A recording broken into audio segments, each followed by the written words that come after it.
Welcome to Love, Life, Cancer. I'm Joe. And I'm Shannon. This is our story of falling in love, starting our life together, and navigating cancer. It's going to be a wild ride. So pop on your seatbelt and welcome to our sofa. So, welcome to episode 1 of Love, Life, Cancer. Today we're just going to go back to the beginning and talk about how we met, our journey so far, and lay the foundations to how we got to where we are today.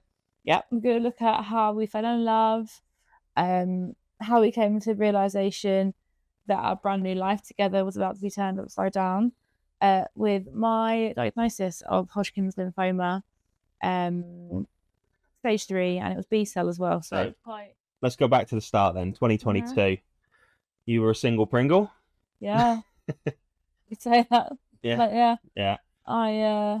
I was still in a 15-year relationship with a woman I've met when I was 17. Wow. Yeah. And never dated before. Always been in a long-term committed relationship, and I had 2 beautiful children in that relationship, which I've walked away with. And unfortunately, at the end of 2022, that all came to an end. So I was back on the market, and I suppose trying to go into the dating world, which is something that I didn't know. You never had that because you were in a relationship for 15 years. So this was all completely brand new to you. Completely new, yeah.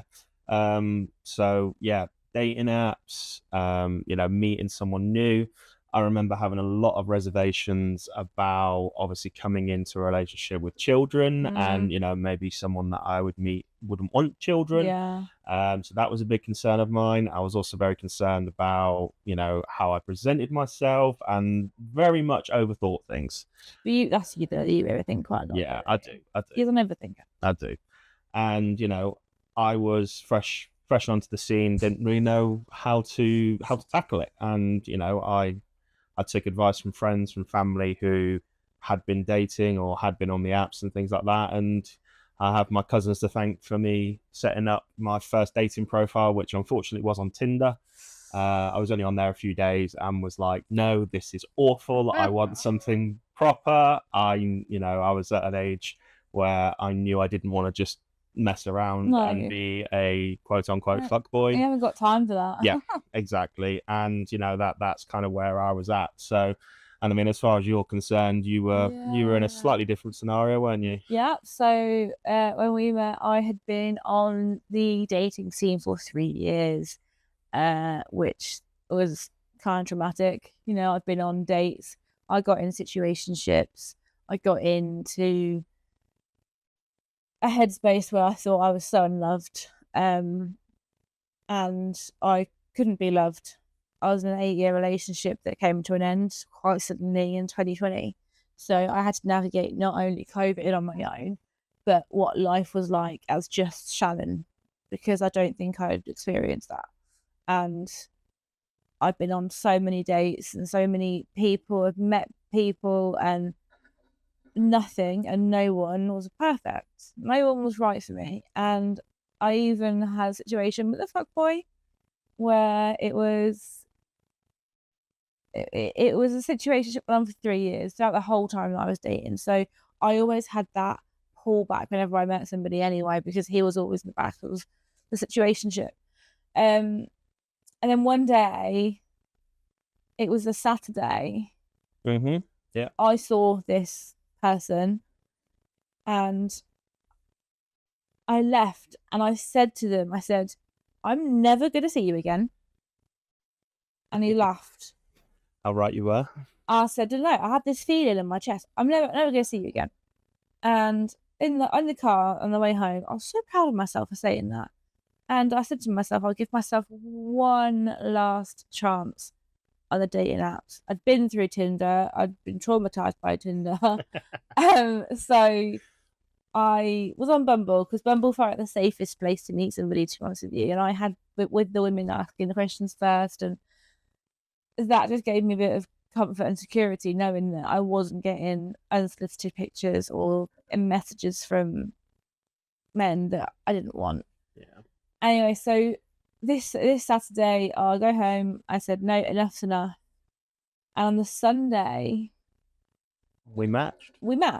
And bear in mind, this to me, I said to myself, was the last time I'm ever going to go on a date online, because I was so done with it that I genuinely, oh, no, outside me, That was Rex, by the way. That's our dog. Rex. He'll probably make some appearances in I'll probably move the camera too, so don't worry. I forgot where I was now, because human brain. Bumble matching. That was it. Human brain. So we matched on the Sunday. Mm-hmm. We shouldn't have matched because of where we were and the way we'd set things on our profiles. Yeah. I mean, we were both in very sort of different situations. Yeah. I had been on one whole date. Where it whole date. It went very well. However, at the time, I think it was a bit too soon. And I remember I actually got a call from my ex because my son wanted to speak to me during dinner, and I stepped out and excused myself. And yeah, it completely threw me, because I realized, hang on a second, I'm on a date with someone who is not my children's mother, and that really knocked me. Of course, 15 years of your life. Yeah, that's majority of your life, half of your life. Yeah, exactly. And after the date, we said our goodbyes, and I would like to think we had a good time. We even discussed potentially doing it again. And did you know that you had kids? Yes, she did. Yeah, she did. Yeah. Again, it was one of the things that I very much, made a point of bringing up initially, which obviously, as you know, because one of the first messages I sent you was, I've got the kids today, what are you up to, kind of thing. But yeah, she messaged me after the date and just said, would you like to do it again? And I sort of said, yeah, potentially, obviously, sorry for the situation. And I think she read between the lines, and she basically said, look, I think you need to figure some stuff out before you look at doing this again. Yeah. And yeah, that's where I was. And I'd actually been in Birmingham the Saturday in question. So I've been out with some friends. After the date. Yeah. One whole day. Of the one whole date. I'd been out in Birmingham, so I was probably a good, 50, 60 miles away from you. I had actually reactivated my profile the Saturday night. Same. On the boys' instructions, we're out in town, sort of thing, and they said, yeah, come on, you need to get back on the apps, kind of thing. And yeah, so I reactivated my profile. So I think we both had our distance set to 15, 20 miles at the most. 20 miles maximum. You had yours set as maximum sort of 30, I think it was. No, it was 35. Was it? Oh, okay. It was 35. But I only just that night, when I reactivated on the Saturday, I only then bumped it up. Yeah, sure. Because I thought, I'm a sure man. So it was originally at 30, but then when we matched, I actually pushed it up to 35. Yeah. But my parameters and distance were still quite. Yeah. And obviously for myself, I had mine set to, I was 32 at the time. I had mine set to 28 to 34, I was 35, and you were 27. Yeah. So, the fact that we were a good 50, 60 miles apart, the parameters on the age, we shouldn't have matched. But we did. We like to think that someone out there, was looking out for us. And yeah, so we matched on the Sunday morning. I was driving back slightly hungover from Birmingham. Obviously chatted away, like we said, had a conversation about the kids. And I mean, you'd never really wanted to be with anyone who had kids, did you? Yeah, I remember when I told my nephew Mason about it, and he said to me, but you didn't want someone who had kids. And I was like, yeah, you're right, I didn't. But this one just seems right. And I didn't. The reason I didn't want somebody with kids, because at the time I wanted to have children. I wanted to, be free, which is the main thing. And I wanted to do whatever we wanted to do. So I didn't want somebody who had kids, because I wanted to be able to have kids with somebody for the first time together. I wanted to, have my time with them 24/7 and not share that time. But actually, when it came to Joe and the children, something just felt perfectly right. Like that little puzzle piece, so cliche, but that little puzzle piece just fit perfectly. Cool. And fast forwarding a bit when I met the kids and stuff, like it just felt right. Yeah, exactly. But exactly. this first date was pretty interesting. Yeah. So I didn't beat around the bush, did I? I was straight into it. I said, what are you doing tomorrow? What are you doing tomorrow? Do you And fancy anyone who's going for a drink? anyone who's been on dating apps knows there's a talking stage, and that talking stage could be anything from like a week to multiple months. So when he said, "Do you want to meet up tomorrow?" I was a bit shocked and a bit taken back. I didn't really know what to do. But what I said was, yeah. So fast forward to the following day. Yeah. I was actually running late. And I thought it was going to bail. Yeah, you thought I was going to bail. So I sent you a message and said, really sorry, work's overran. At the time I was working where I had to do a lot of traveling and things like that, and I was running a bit late. And like I said, I messaged you, and I think you thought I was going to bail, and I said, look, it's getting a bit late now. Why don't we do dinner? I'm hungry. We're due to meet up. Why don't we go for a bit of we were dinner due instead just to have like a drink, yeah, yeah. So we met up somewhere relatively local to both of us at the time. Yeah. And yeah, we walked in. Didn't we? Yeah, we walked in. So we arrived, parked a couple of spaces away. I got out, and I just remember. I remember being there before you, and I parked up, and I was on the phone to Alice, one of my best friends, and I was talking to her about the date and what's happening.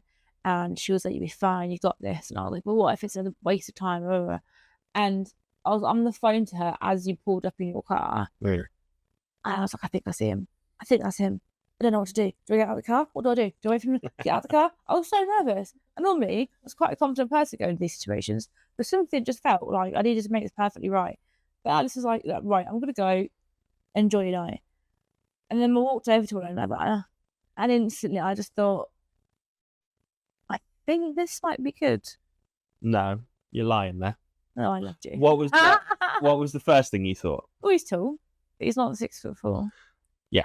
So on my profile, I had myself down as 6'4", and in the VAR fashion, since we've been together, we have confirmed that I'm actually 6'3". So the first thing Shannon thought was he's not 6'4", and he's a liar. No, but yeah. But you know what? I was a 6 foot. I'll accept it. Yeah. So we ended up going in, having a bit of dinner. We had a bottle of wine. Yeah. And yeah, the conversation just flowed, didn't it? And it flowed. It went on for so long. The chairs were being put on the other tables around us. Yes. Okay. They were waiting for us to leave so they could close the evening, weren't they? So they were loitering, just looking at us, and so, we got the hint, didn't we? Yeah. So I remember we walked out, and I sort of said, "Look, it's getting a bit late. Do you want to call it?" And what did you say? No, don't. No. So we went over the road, and we had a drink. It was at the local bar, wasn't it? Local bar. And we sat there, and again the conversation flowed. And I always remember a funny thing about that second bar. We'd had a bottle of wine between us in the first place while we were having dinner. And I remember walking into that second bar, and I was sitting there thinking, well, I don't want to order a pint because then she might think I'm drinking too much. But I don't want to not order a pint and she think I'm a bit of a wet fart. And I was in in my head. And yeah, and this is what I mean at that time. This was all new to me. I didn't know the sort of protocol or what the norm was, Because you've been on one whole day. Yeah, and exactly. And I remember you kind of saved the moment there, because we walked into the bar and I said, "What would you like to drink?" And you went, "I'll have a Heineken Zero." And I went, "Beautiful. Yeah, make that too." So I managed to have to navigate that one quite well. So yeah, and then we sat and we were chatting away, and we were speaking about family and work, and that's when I fell in love with your brother. Yeah, you fell in love with my brother. So Shannon is actually a specialist in autism. So you have special needs in general. Yeah, autism. And my brother actually has Down syndrome. So I seem to recall when we were first chatting, you actually, this was before we'd even met, you actually said you're more excited to meet my brother than me. So yeah, that kind of gives you an insight as to who Shannon is. But yeah, love him we were sat there chatting away, and lo and behold, we glanced around and realized that we were the only people in there, and all the tables had the chairs put on them, and they were sort of loitering at the bar waiting to leave. For us to go. So we ended up calling it a night. I think that's a good first date. The fact that you talk so much and have so much in common that everyone around you was just like, "Please go home." Yeah, exactly. So we walked out to the car, and then again, one day Joe over here was sort of like, do I go for the hug? Do I go for the kiss? Do I go for the handshake? Yeah, handshake. You imagine that. If you were to give me a handshake, I would have got the ick straight away, and we would never be here right A now. beautiful evening, my lady. No, I would literally have run back into my car and never touched you again. So we had a lovely hug, didn't we? It was a beautiful hug, and There was a moment as we pulled back, we sort of looked at each other like, I know, you know. Yeah. But we didn't kiss because I didn't think, I think that was really gentlemanlike. I went away with that, and I thought, you know what, he didn't kiss me. But that doesn't mean he doesn't like me. No. But definitely not. I was well into you. Well into you. If you kissed me, I would have dragged you in my car and took you home with me that night. Not. No, you're right. I wouldn't. You wouldn't. I wouldn't. But yeah, we had a lovely first date, and then and then got home, kept the conversation going, and was it the next? No, it was 2 nights later, wasn't it? Yeah. We decided to go on our second date, and it was just on a whim. I tried to find something to do, wasn't it? Yeah, it was that afternoon. I was travelling back, and it just so happened I was passing Coventry on the way home, and I just thought, I wonder if there's anything on at the theatre, and we had a look, and it just so happened there was a comedian on, and I can't remember who he is. You could put a gun to my head, and I still couldn't tell you who that comedian was. He was Irish, wasn't he? Yeah, he was an Irish comedian. Very, very good comedian. He was very funny. Yeah, he was very funny. But anyway, so I actually got to step foot in your house that evening, didn't I? I arrived straight from work. Like freshening stuff up, didn't Yeah. So and I was sitting in my living room thinking, oh my god, there's a man in my bathroom downstairs, like getting ready. And I was a bit freaked out by that. Yeah. But... And I remember looking around her bathroom, and if you haven't noticed, we have some very interesting frames. Yeah, I had some pretty offensive frames. Yeah, there was a "See you next Tuesday" frame. Hope you enjoy. Yeah, have a nice piss. And then there was a few others, and I remember sort of looking around this room as I was stripping off from my work gear and thinking, yeah, she seems all right.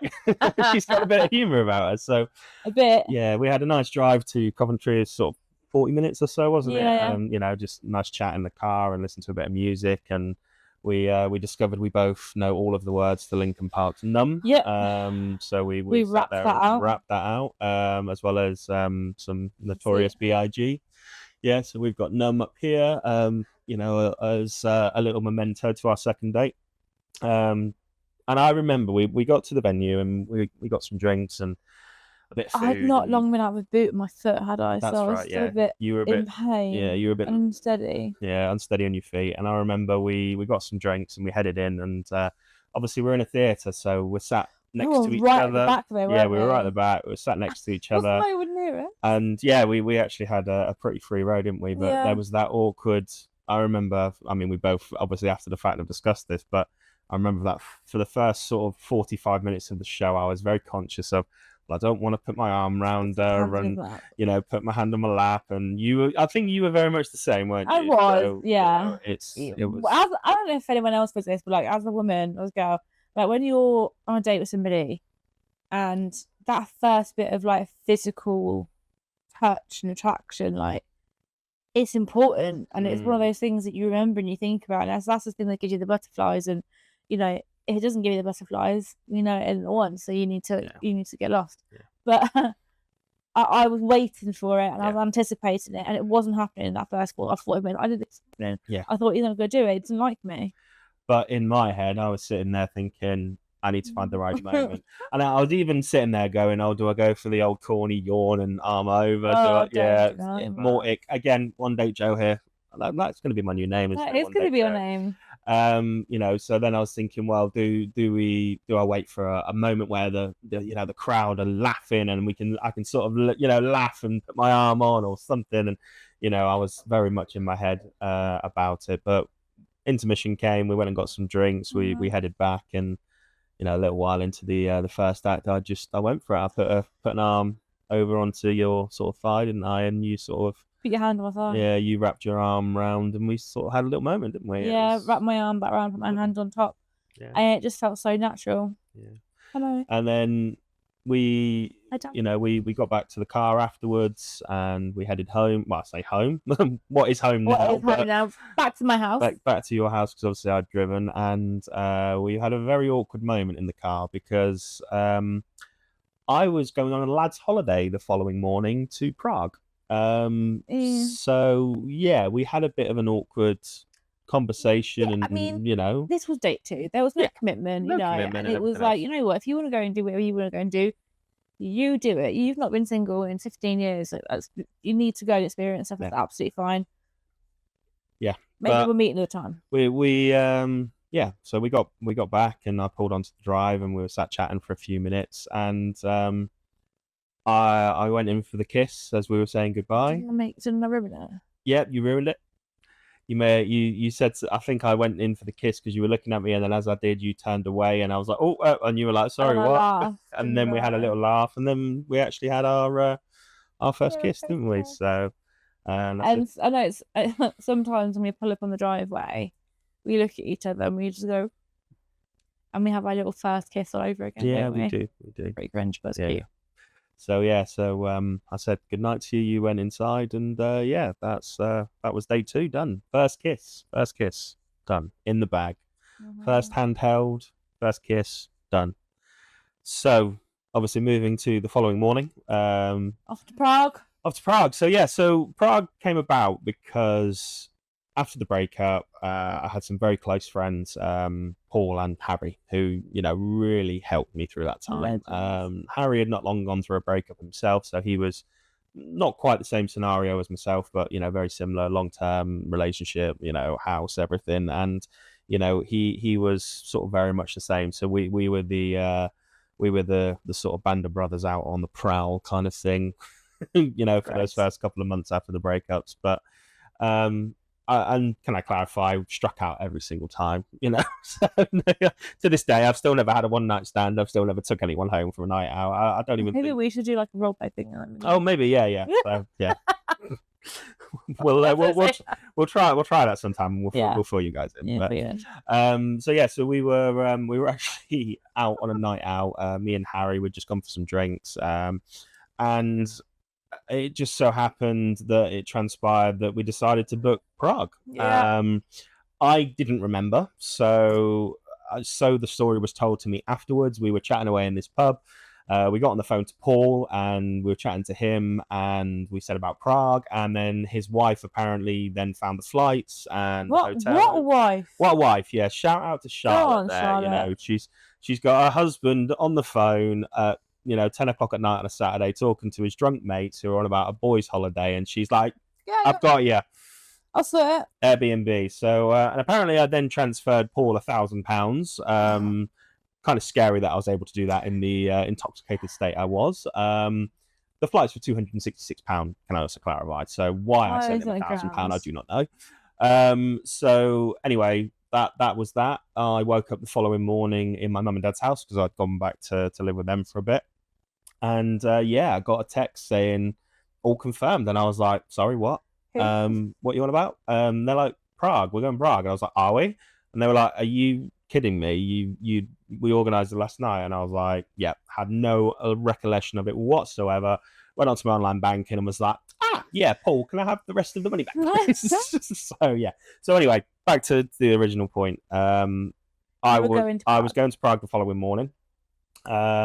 Luckily, let's just put it this way. Luckily, I had international roaming because I don't think there was a single moment of that trip that I wasn't talking to you, messaging you, sending you photos, sending you videos, all sorts of craziness. And at the end of the day, the holiday wasn't a lad's holiday. Let's go out and let's pull a load of birds and everything else. It wasn't ever going to be that. Paul's married. Me and Harry were relatively new to the dating scene. It was just about experiencing a lad's holiday, which is something I've never done. Yeah.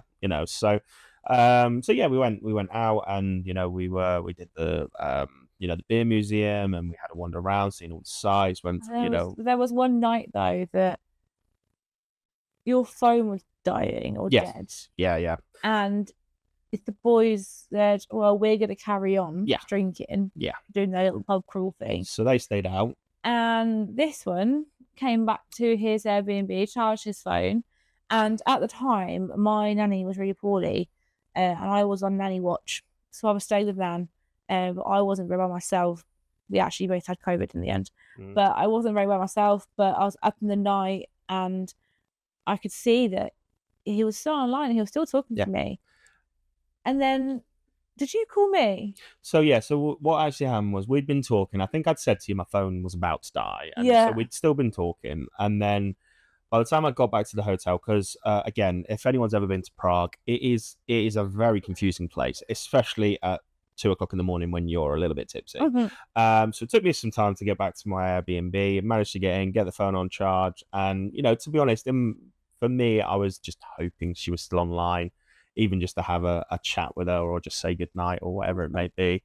And it just so happened that when the phone turned back on, I had a look and she'd been online a few moments before. So I dropped you a quick message, and I can't remember. Did you ring me? I think it was you. I rang you, because I didn't I? remember sitting there. Did I video call you or ring you? No, it was just a phone It was call. a phone It wasn't call. video call. Yeah. We weren't at that point yet. No. And yeah, so we spent probably what, hour and a half at least. And we're talking 2 hours, I reckon. I think by the time we were done, it was probably 4:30 in the morning in Prague. So for the UK time, that would have been still gone midnight at least. Oh, well, if not later. I remember it being at least 2 a.m. Yeah. By the time in we the were all UK. done. Having that chat, and I was just like, what on my planet does a man, he's single technically, because there was no commitment there was no commitment to me, leave a lad's night early to go and charge his phone to talk to a girl he just met 4 days prior. 4 days 5 days prior. Husbands, that's who do that. Husbands. So yeah, so it even got to the point with the following day. I think we had another day left, and the following day, that I got told off multiple times by the boys. Will you put your fucking phone down? You can talk to her when you get home, whatever it may be. So yeah, that was that. And then yeah, I come home, and yeah, it kind of went pretty quick thereafter, didn't it?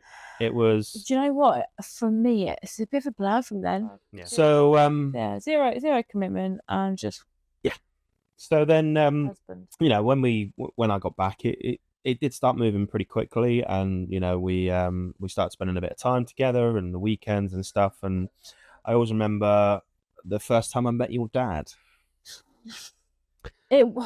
So at the time I had Reggie. He's still alive. Don't worry, it's fine. Reggie's a dog, by the way. His dog. He's my baby. He's actually there. Yeah, this is Reggie here. I had her at the time, but at the time I was working in a secure training centre, which made me have long hours. So I didn't want to leave the poor pup at home. So my dad looked after him for me during the daytimes, sometimes overnight. So it was the night that I wanted to go and get Reg, but I was in the car with you, wasn't I? So I said to my dad, look, I'm coming to get the dog. And my dad just knew that you were with me. Yeah. He just knew it. Yeah. And Dad said, well, bring him in. And I said, absolutely not. Fucking not. But the flip side of that was without realizing what your dad had said, I turned around and said, I'm not coming to your parents' house sitting outside and sitting in the car. If I'm coming to your parents' house, I'm going to come in. You thought it was disrespectful, didn't you? Yeah, it was very disrespectful. And so we pulls up, we gets out, we walks in. And I remember your dad was sat on the sofa, your mum was sat on the opposite sofa, and I was cringing. I walked in. I wanted to literally fall up and die. Straight up to Steve, shook his hand, introduced myself. And he actually says now, doesn't he, that it was probably that moment, if not, what followed. So early. We weren't even together at this point. We weren't even officially together. Yeah. So, Steve even says that is the moment, if not one of the earlier moments, that he knew that I was legit and it was going to be something. Because it's just disrespectful, and he found the fact that you walked in, gave him a handshake. Steve is he is a very old-fashioned person in the fact of respect and, people don't have it these days. Yeah. He appreciates that, and the fact that you went in and did that. He's very straight talking. He's very, meant to him the world. Yes. And you know what? For me, I hadn't introduced anybody to my parents since I was with my ex, so that was 2015. So 15. before that, I don't. But anyway, it was a long time ago. And I hadn't actually introduced anybody to my parents in that house in that time. So that was a big thing for me as well. Because as well, that made me think of my past, thinking, oh my gosh, this person's meeting my parents. And the last time that happened was this. And then my brain started spiraling a little bit because I like to do that. And then, and you just started chatting like you knew each other. Yeah.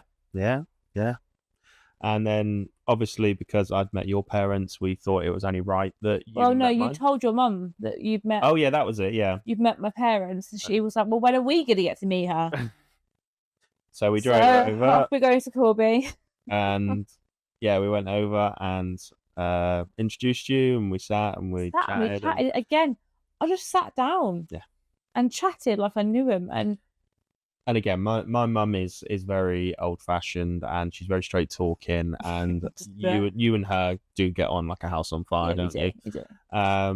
You know, and a lot of my family say that me and my mum are very similar. So I think the fact that we get on as well as we do, it's only natural that you get on with her as well as you do, to be honest. Yeah. As you know what, like I said, we sat there that night and we chatted and chatted and chatted until quite late, didn't we? Yeah, it was dark by the time we'd left. And that drive home. Oh, so you rang your friend Alice. That's her second shout out of go Alice. Go Alice. So yeah, Alice phoned us. Yes. We were in my car. Yeah, and you're on the Bluetooth, weren't you? Yeah, and Alice phoned us, and we're talking. And she said, well, when are you guys going to make it official? And we both just laughed it off. You've met the parents, and, are you making it official now? And we just laughed. We laughed it off. She goes, you need to make it official. Come on, guys. And we laughed it off. Anyway, conversation with Alice finished. And then we sat in the car, and and he went, I think Alice is right, Yeah. And you went, will you go out with me? And I went, no. I'm not 15. I'm not 15 years old. Don't ask me like I'm 15 years old. I said, okay, will you be my girlfriend? And you said, yes. Better, yes. So, yeah. And that was that. And then, that was the 14th of March. 14th of March, yeah. So, don't forget. Literally within, two and a bit weeks of meeting, we were official, an item. Go us. And, we pushed on from there. Yeah. I had, by that point, I'd also got my own flat. Mm-hmm. So I'd moved in. Got that in January. Yeah, got that at the end of January. And I spent a significant amount of money kitting out that flat because, again, I was in a position where I had some money available because we sold our house and things when I broke up with my ex. You had nothing because when you left, you left everything. I left everything for the kids. The kids. You don't. Do you know what? And again, I admire that because many men would take what they think is theirs. Yeah. Out of spite. You're not like that. I've always said it. I didn't want to be going into the house that we were living in at the time, where I was going to be going, right, well, I'm having the sofa, I'm having the bed, I'm taking this TV, I'm taking that TV, I'm having that cabinet, I'm having those pots and pans. It's not, as far as I was concerned, that was further, not assurance, maybe that's not the right word, but that was further confirmation for the kids that I wasn't coming back. And not that I had any plans of going back, but obviously from the children's point of view, they were. So their mum had to go out and buy it all again. Exactly. And I wanted the the breakup to be as unconfusing as possible for them. And if they were in the same house with the same things and the same car and the same sofa and everything else, it was less of a disruption for them, which is why I opted to do what I did. But the flip side of that is obviously, I had nothing. I had nothing, but I also had no one to adhere to. So I got the sofa I wanted, I ordered the bed I wanted, I got the TV I wanted, I bought myself a brand new computer, which I built myself, because again, I was never in a financial position to be able to do that with the children. All your kitchen stuff. And everything, all my kitchen stuff. I bought, Ninja, everything. A Ninja air fryer, which I'd always wanted. I bought the handheld Dyson, the whole 9 yards. And I think in the 6 months I had that flat, I probably slept there maybe 20 times. And why is that, Joe? So after the officialness of our relationship, We started pretty much spending every Oh, waking there was moment together, wasn't it? we were, and there were You'd, sleepovers. you'd come to me. I again when I became single, I thought, well, what's the way to a woman's heart? It's cooking. So I bought all cookbooks. I had all the different things, and I was learning how to make different things. A good friend of mine, Floody, taught me how to make pesto. Shout out, Floody. So shout out to Floody. Yeah. Again, he helped me through a lot when when the breakup first happened, because he, ironically enough, lives in the same street as my mum and dad. So I would regularly go around there when I was living with my mum and dad for a bit. And yeah, so you would come to me, I would cook, and I always remember there was a night where I was coming to you because I think you'd been to me or whatever it may be in the nights before. And at the time, we lived about 45 minutes away from each other, didn't we? So, but I said to her, I said, well, if I'm coming over, I'm cooking. I said, and if I'm cooking, I need to bring my air fryer. So, and your knives are shit, so I'm bringing my own. Yeah, and your knives are shit, so I'm bringing my own. Again, I'd waited months for the Ninja knives because they were out of stock constantly, and I was on the mailing list, and they emailed me, and I was like, I'm having them. So I was like, right, I'm bringing my Ninja knives, and I'm bringing my Ninja air fryer, and I'm bringing all my dishes and ceramics and everything. So I brought it all over, along with all the ingredients, of course. And little did Shannon know that was me starting to move in. Yeah, because it's never left this house. That next day, I went to work, and you didn't have to go in for a bit, and it was easier for you to stay here than it is to go home and then drive back to where you need to be for up north somewhere. So I just gave him a key and said, "Yeah, lock it up when you go and pop it through a letterbox." And I always remember you at the time. You were up really early. You were leaving the house at like 6:30, weren't you? So we woke up. And you'd said, and I sort of went, oh, well, I'll get up and get ready and go. And you were like, well, no, just stay in bed, chill, and lock so up. I left a stranger. No. The stranger in the house. Yes. I left my very new boyfriend in my house to give him a key, and I said, lock up. I'll see you later. Yeah. And I remember lying in your bed, thinking, I've known this woman 3 weeks. And I'm alone in her house. And that just shows how much I trusted you, though. Yeah, it does. It does. And it shows just the level we were at. And, I remember at the time, people sort of saying to me, it's, you don't want that new love bounce and, take it slow and all this kind of stuff. Yeah, the honeymoon stage. And I ignored all of it. You did, so did I. Because you know what? We'd both been in relationships for a very long time. We knew exactly what we wanted, but more importantly, we know we didn't want. And, we were very mature, and we quickly realised when we were together that we were on the same level. Our desires aligned, didn't they? Yeah. What we wanted from life. Yeah, what we wanted from life was basically the same. And so we ignored all that advice of going slow, because why go slow when something's perfect? Yeah. And I think we both said people say when you know, and that is true. It's true, completely true. We've both discussed it after the fight, haven't we? And we've both said those first couple of days we knew then, both of us did. So so I started to move in, slowly but surely.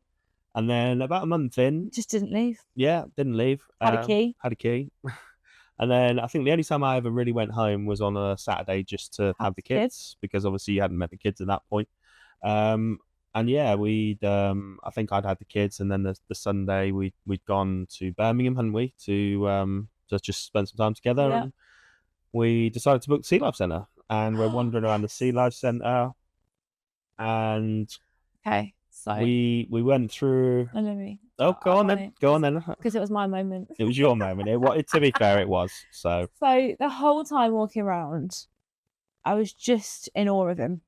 I don't know what it was. I was more looking at him than I was the actual fishes. And we got to the underground tunnel where the creatures go over you, and we were stood together quite closely, and we were watching, and all of a sudden this giant sea turtle just comes across, and I had this, I don't even know what the feeling was, but it was overwhelming. And I felt warm and fuzzy and full. And I just said, I love you. And he looked at me and went, what? And I went, I don't know. And then I walked away like, I just said that. So I didn't even mean to say it. but it was the perfect time. The feelings that I was having completely aligned with it. And then we walked down a bit further down towards the end of the tunnel, and he was trying to, what did you say? Because I knew what she'd said. you heard what I said, but I heard what you said. It was, yeah, you just needed But to it was one of those, in that moment, it was, I didn't want to turn around. I'd heard you say it, and I didn't want to turn around and be like, I love you too. I just ran away. There was a milli percentage in my mind that someone else had said it, and you overheard it. I'd overheard someone else saying it to someone else, and I didn't want to turn around and do that thing again. One day, Joe here. Didn't want to turn around and go, I love you too, and you go, what? So obviously, I then walked a bit further down because I was like, oh my god, just I love you. And then we got further down with the penguins, and Joe was like, what did you just say? And I was like, I was really funny about it when I was like, I don't know. And in the end, what did you say? I didn't say anything. What did you say? And then in the end, he's like, come on, what did you say? I said, I love you. Yeah. I think if I remember rightly, I actually said, if you say it, I'll say it too. Yeah, I love you. And then you went, I love you too. Yeah. Yeah, so at the penguins, we had a little smuggling. A little moment, yeah. And then I remember looking at the penguins, thinking, I'm stood in front of some penguins telling a man that I love him. So for us, penguins and turtles are very important. When we go somewhere, we just pick them up. We have key rings, anything like that. We just pick it up because it reminds us of that time and of that day. Whenever we go anywhere, we always go to Sea Life Centre or Penguin Sanctuary or something. We always pick it up. And I remember a bit later on, after we'd left, that was towards the end, wasn't it? Yeah. And we went to the gift shop and we got our little penguin and little turtle. Little turtle. And then we went to, was it Slug? Slug and Lettuce, yeah. And we had a celebratory bottle of Prosecco. Yeah. Had a little cheers. Had a little cheers. Because that's what you do when you trust somebody. Yeah. So then obviously that was that. And then that was that. And then like you said, you didn't leave. No, just didn't leave. And then, I gave you a drawer, gave you half my wardrobe. Half your wardrobe, yeah. Do you know how hard that was? So it got to the point where, we told each other we loved each other, and it kind of got to the point where it was hard for me to leave on a Saturday to go and see the kids without you. And it then felt like the right moment for you to meet the kids. Yeah. And I met Harriet first. Yeah, you met Harriet first, our youngest. And yeah, I mean, again, you two just got on. We were at the flat first, and I was, she was looking at me a bit funny. She'd be like, who are you, sort of thing. Yeah. And then I helped her put her shoes on. And then that was it. When we walked out the flat, she didn't want to hold Daddy's hand. It was my hand. Yeah. Everyone, she was 2 at the time. She wanted to hold my hand. So she held my hand the whole way, and I was so excited. There's a picture somewhere of me, like, really excited, just holding my hands. Anyway, we head out. I remember going to Pets at Home. We just went for a wander, didn't we? Yeah, we did. I remember going to Pets at Home, and she's looking at all the fishes and stuff, and there was little ones at the top. And at the time, Harriet didn't have much language, did she? She wasn't really talking much. Our brother used to do a lot. Yeah, because that's, it happens, and you've got the oldest and youngest. Anyway, I've picked her up and I've looked at these fish, and she was pointing at them, and she was like really excited by them. And I went, they're tiny fish, they're tiny. And then I said, Dad, can you do it? And I was like, it's tiny. So I picked her up, and there was this little tiny fish at the top, and I said to her, I was like, look, tiny. And she was trying to say it. And in the end, she actually said, tiny, in a little tiny voice, tiny. And that was it. Whenever she saw something now, she'd go, oh, tiny. So that was like a new word in the vocabulary. And I was very proud of that. Yeah. But no, she was stuck to me like glue. And I remember us walking down somewhere, and you just got the camera out, and I was carrying her. I took a picture, and then that first picture of all 3 of us was just really lovely. But you know what? I was itching to meet Archer. Yeah. But that day he was at a party, so we didn't see him. No. He came to you after I left. Mm-hmm. Yeah. So because he's a bit older, he'd understand a bit more what's going on, whereas Harry was like, oh, new friend. So it was the following week, I think, I met him. Yeah, following weekend. And I'd seen that in a shop somewhere that they were doing he loves Pokemon, and they were doing these giant sets. But he doesn't love Pokemon, but he loves Mew in Pokemon, and they were doing these giant cards of Mew. Hence the Mew tattoo. Hence the Mew tattoo. And I was looking and looking and looking, and they were behind the till, weren't they? Yeah. And we got it. And I was so happy that we got it. And then I got Harry a little squid. Mhm. Sheldon? Yeah, Sheldon? Yeah. Sheldon. So we've gone to pick them up first time. 7 loads out. I got in the car and I've given him this present. And his little face when he saw that giant Mew card. You'd want him instantly. You'd want him instantly. He was your best friend for life. Yeah. When he saw that Mew. Yeah. And we're talking Their this mum Mew did say that. Mew She was card like, is like and it's this upstairs big. in the frame, and he loves it, and he treasures it. Like most kids would have it out and be looking at it and stuff and break it. No, he has it up in the frame and he loves it. But yeah, so that's how I won him straight away. But that was that.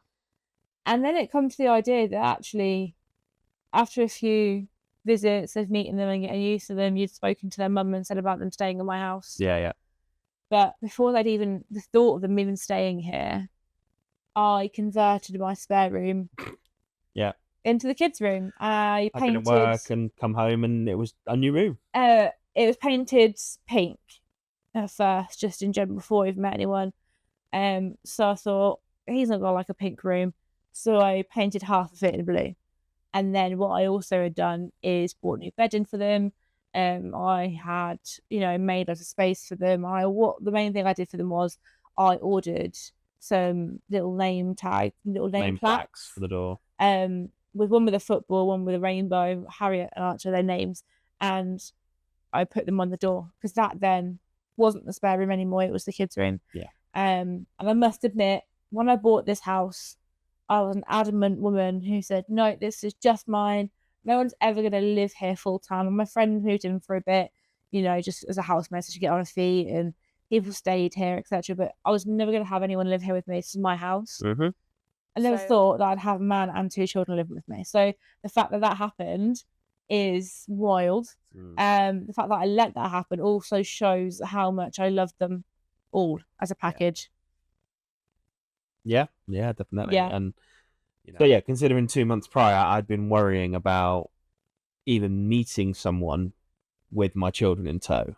Here I was with a woman that I'd fell in love with incredibly quickly, who I'd practically moved in with, who, after only meeting the children once or twice, then converts an entire room in her house to the children's room. I knew it was right. Indescribable.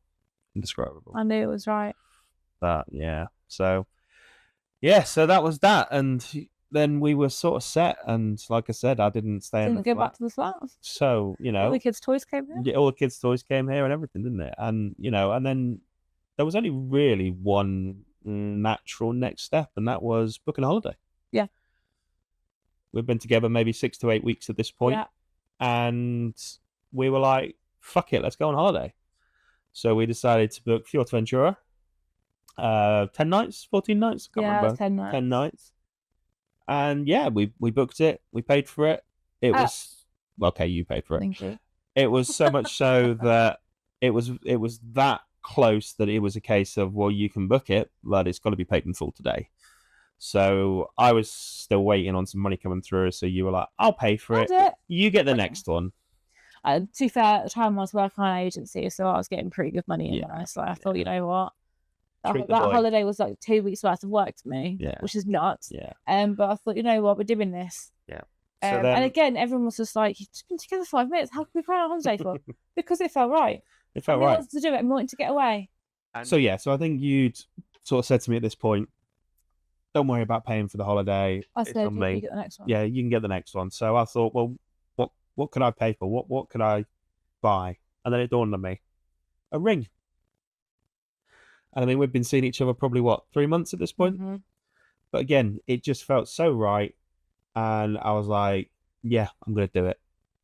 So I remember speaking to your dad. He had an indication that I was going to ask. But as I said, Steve is a very traditional man. And I thought, well, I've got to go and ask Steve. I've got to get his blessing.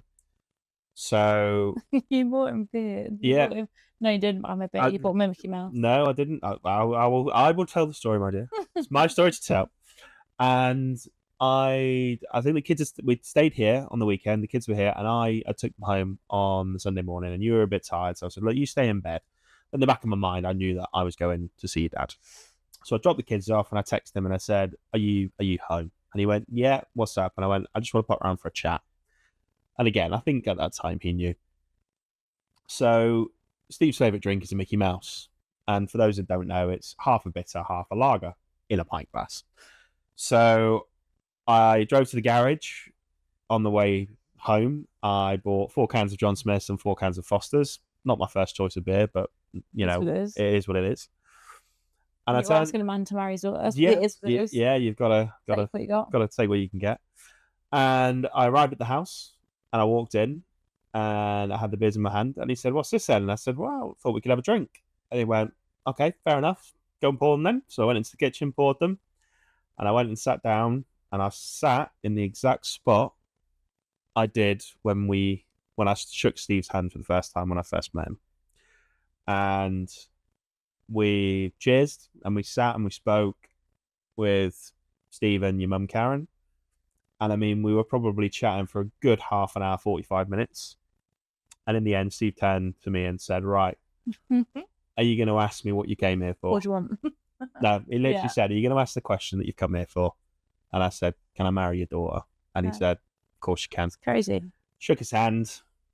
Your mum cried. I went and gave her a big hug, give her a kiss. And yeah, the wheels were in motion. So but the thing is, as well, a couple of weeks prior to that, so I point out the most important. I didn't really mind about my dad's permission. I've never really done what he said, so that didn't really matter to me. What matters to me the most was that my little nanny approved, and she gave her approval, didn't she? Yeah. Beautiful, without even asking her. We'd been at the house. We took the kids around. I think it may have been the first time she met the kids, or maybe one of the first times. And yeah, she just come out with it. She was like, "You should be married." Yeah, you two should be married. Yeah, and for Nan to say that was just that was it for me, because whatever my Nan says and does, she is my soul. She's my life. She's my light. She's my absolute favorite person on this world. Yeah, sorry, I do love you, but you know. I've come to terms with that. I'm always going to be second. And for her to say that, then I knew. And I think, to be honest, that was probably around about the time where the idea had kind of come about. So I think she'd said that, and we'd sort of not spoke about getting engaged. But oh my God, we spoke about getting married, having kids. Yeah, and all of that. So I kind of knew it was on the cards, and then so I spoke to your dad. You knew I wouldn't say no. Yeah. Ordered a ring. Sent a picture to your dad. He was like, "Yeah, it's beautiful." Blah blah blah. Ordered the ring, and they emailed me straight back and said, "Really sorry, this is out of stock." And I was like, one?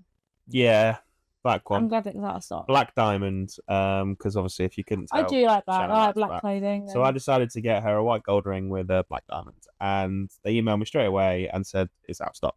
We can't get another one. I'm kind of glad for. So, which we're kind of glad for, because I think in hindsight, you probably would have. I would have liked it. I would have liked it, because you would have got me for that. But the nice thing was that they basically said, due to the issue, we will upgrade you to a better quality diamond for the same price. So it was a win-win all round. So fast forward a couple of weeks at that point, and we set off to Fuerteventura on our first holiday, and we arrived, and it was a beautiful, beautiful hotel, and. Adults only. Adults only. We went to the pool, and I had actually planned to propose on the first night, hadn't I? I'd hidden the ring in my socks, in my suitcase, because I didn't want to lose it. And not to mention, the box was. And the box was bright orange, neon orange, and so I put it in a pair of socks and put it in my suitcase, and we got chatting to some young couples at the pool, and one thing leads to another, and we started drinking, and I found them in a tent. Yeah, you found me in a gazebo tent thing asleep at about 7 o'clock at night. I had to genuinely ask somebody for help just to stand him up. Some very good friends of ours, Jess and Mason, who have actually just got married themselves, haven't they? So congratulations to them. They have got married, Yeah, congratulations to Jess and Mason. But yeah, Mason actually helped get me back to the room, didn't he? Literally within 3 hours of knowing us. And yeah, so that plan kind of went a bit Pete-tong. And that night, though, because the suitcases were on the bed still, because we had it straight out. So you threw the suitcases on the bed, on the floor, sorry. I threw them on the floor.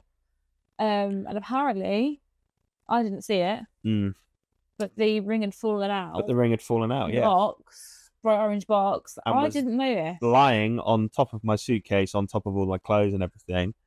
Bright orange box. And I woke up in the morning and I think... Shit yourself, didn't you? Yeah, shit myself. And scrambled to get to it before you seen it, because I think at that point because we had the little walk-in wardrobe that was sort of off your side of the bed, wasn't it? So I was getting ready. You'd got up and gone straight in there, and the wardrobe, the suitcases were at the bottom, so you hadn't actually seen it. So I managed to just about hide it. Yeah. And then I was sort of like, right, maybe round 2 now. So we went. So day two. Had a lovely day at the hotel, and then we decided, I knew in my head I wanted to do it at the beach, and I wanted to video it so that Nanny could see and so that everyone else could see. Yeah. So I'd managed... And I said to you, didn't I? I wanted to remember. Yeah. So we headed down to the beach. We had a little wander on the beach, and we found a nice little area, a bit of sort of in cove bit. Oh no! Before that, we were walking down, and you'd lost the car key, the key to the hotel. Room key, that was it, yes. And I was checking your pocket, and I went to the other one, and you were so like, no, it's not in there. And I was like, let me check it. And you were like, no. I've checked it, because I had the ring in there. And I was like, okay, all right, touchy. Okay. Yeah. So managed to get to the beach, and we found a nice little area, and I'd propped the phone up on the rocks, and we were taking pictures and all this, and in my head I was sitting there thinking, right, well, we're taking pictures, we're doing timers, so what I'll do is I'll go over, I'll press record, I'll walk back over, and then get down on one knee. I was just like, why are you recording? Yeah, and then so I did that, and then as I was walking back towards it, she was like, you're recording, you're not on a phone. I was like, oh yeah, sorry. So then I panicked, went back over, we took a few more pictures. Let's move on then. And then I said, right, well, why don't we get a nice little video, and we'll have a little cuddle and a kiss and whatever with the sea in the background. So I was like, no, we'll move on. And I was like, no, let's do it. No, let's move on. Yeah, so you tried your hardest to ruin my proposal, didn't you? And so we moved on. Then we we moved on, and we found another little bit, and I said, oh, this is beautiful. Let's get a video and everything else. So you sort of reluctantly let me, didn't you? And I was at the sun while I was taking a video. Yeah. So I set the phone, set the video, walked over. We had probably a little 10-15 second interaction. We had a little cuddle, a little kiss, and then I got down on one knee, didn't I? And you were incredibly shocked, and I just shouted, Joe. What, Joe? No. I remember saying that. Yeah. And you were like, you married me? And I was like... And you were in shock, and you were like... you were like, is that a yeah? And I was like, yeah. And then all I remember is, in the background, an old couple. An old Spanish couple were like... Yeah, clapping away to us. And there is actually... The video that we took is beautiful, but about halfway through, when I'm on one knee, a bloke just walks behind us, isn't he? Oh, I'm sure AI can fix that now. So nonchalantly, didn't even look at us, just literally strolled like with his dog, or I can't even remember what it was. Just literally walked behind us, and I'm like, really? If you see someone waited for a second, could have waited for a second. But like I said, we don't know. So yeah, we rang everyone, rang Nanny, spoke to her, didn't you? She was thrilled. Recorded that, didn't we? We did, yeah, we did. And yeah, it was amazing. That's what gets me. Shannon. Yeah. Oh, Shannon. I'm so pleased for you. Yeah. Good old Jean.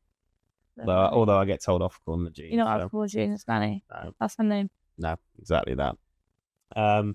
So yeah, we got engaged, went back to the hotel, told all of the new friends we'd made. They were thrilled for us. We celebrated and just enjoyed a fantastic holiday, didn't we? And yeah.